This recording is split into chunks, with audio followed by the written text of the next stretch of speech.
harusnya 3 kali lebih cepat dikabulkan dari orang biasa. Apa jawab Nabi? Anna yustajabu lidzalik. Doanya mustahil dijawab, kata Nabi. Nggak bisa dijawab.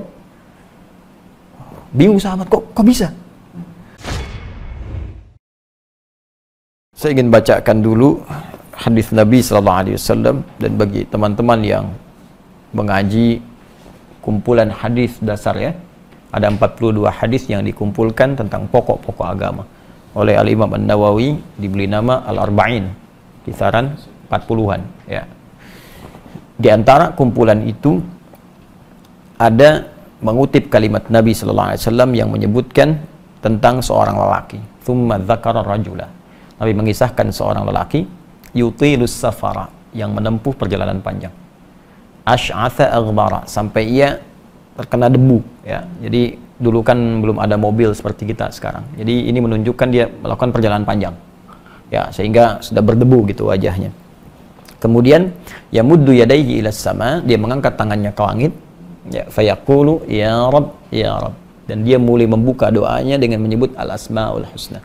Ya Rabb, ya Rabb. 3 perbuatan ini seharusnya cepat mengabulkan doa. Karena memenuhi 3 unsur cepatnya doa dikabulkan. 1, doa yang dipanjatkan dalam perjalanan jauh itu cepat dikabulkan oleh Allah Subhanahu wa taala. Apalagi perjalanan menuju tempat yang baik untuk mengerjakan perbuatan baik.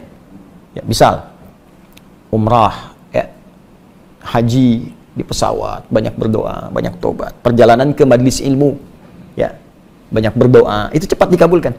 Bahkan khusus untuk majelis ilmu itu langsung ada hadisnya di Ibnu Majah itu, ya, nomor hadis 233, ya, dari sahabat Abu Darda. Ya, Nabi SAW menyampaikan, man salaka tariqan yaltamisu fihi ilma sahalallahu lahu tariqan ilal jannah, ya, wa innal malaikata la tadau ajnihataha ridan li talibil ilmi. Ya, orang yang menempuh perjalanan untuk menuntut pengetahuan walaupun sedikit, itu akan dihitung oleh Allah untuk memudahkan langkah ia ke surga. Dan kalau penuntut ilmu ini mengetahui, sejak dia mulai berangkat, malaikat membentangkan sayapnya, memberikan ridho kepadanya. Di antara makna ridho itu adalah mengaminkan doanya. Ya, bahkan hatal hitan allati fil bihar, sampai ikan-ikan yang di laut itu pun memohonkan ampunan kalau kita mengetahui. Hadis sahih. Ya, jadi ini perjalanan panjang.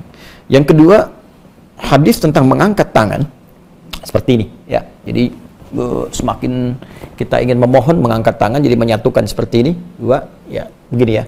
Nanti kalau semakin tinggi lagi seperti istisqa, ini semakin tinggi. Nah, ini ada hadis mengatakan ketika seorang mengangkat tangan, itu doanya lebih cepat dikabulkan oleh Allah dibandingkan dengan yang diam. Ya, innallaha hayyun karimun. Ya, sungguh Allah itu punya sifat malu yang dalam dan sangat mulia. Dan akan merasa malu jika seorang hamba mengangkat tangannya dengan berdoa lantas tidak mengabulkannya. Ini kalimat ini muncul dari Nabi ketika seorang bertanya begini, ya Rasulullah, kalau saya mengangkat tangan berdoa dikabulkan nggak? Ya, terus kata Nabi begini, bagaimana kalau ada di antaramu meminta kepadamu dengan mengangkat tangannya? Kira-kira bagaimana? Ya, saya minta, Pak, tolong Pak. Kata orang tadi, sahabat tadi, ya saya malu kalau nggak ngasih. Maka kata Nabi, Allah punya sifat maha malu dan lebih mulia, maka akan sangat merasa lebih malu kalau ada hamba bermohon tapi nggak diberikan, dengan mengangkat tangan nggak diberikan. 2, 3, al-asmaul husna. Orang yang berdoa dengan memulai al-asmaul husna akan lebih cepat dikabulkan doanya dibandingkan dengan yang tidak menyebutkannya. Bahkan diperintah ya, di Quran surah ke-17 ayat 110, qulid Allah awid ar-Rahman ayyamma tad'u falahul asmaul husna. Kalau engkau punya permohonan, sebut nama Allah atau sebut namanya Ar-Rahman, atau bahkan pilih di antara nama Allah yang terbaik sesuai dengan kebutuhan kita.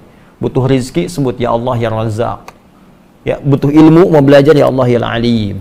Ya, kita bacakan.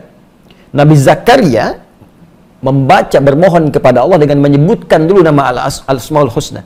Minta keturunan, padahal divonis beliau sudah sepuh, rambut memutih, fisik letih, istri divonis secara klinis mandul dan menopause.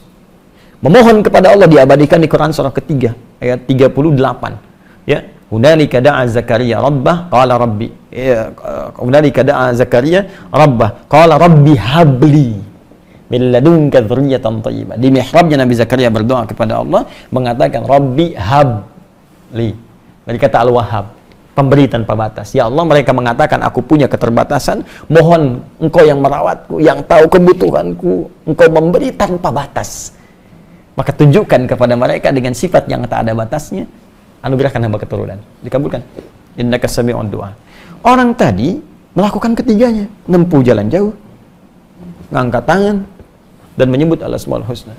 Harusnya 3 kali lebih cepat dikabulkan dari orang biasa. Apa jawab Nabi? Anna yustajabu lidzalik. Doanya mustahil dijawab, kata Nabi. Nggak bisa dijawab. Bingung sahabat, kok bisa? Ya. Apa jawab Nabi? Famat'amu haram, makanannya haram. Mashrabu haram, minumannya haram. Ya, malbasu haram, pakaiannya haram. Wa ghudhiya bi haramin, dan dia mendapatkan pokok-pokok hidup yang haram. Perlengkapan hidupnya haram. Jadi begini, kalau biasanya kalau kita mau minum ada gelas ya. Nah, ini anggap aja gelas ya. Jadi kita mau minum.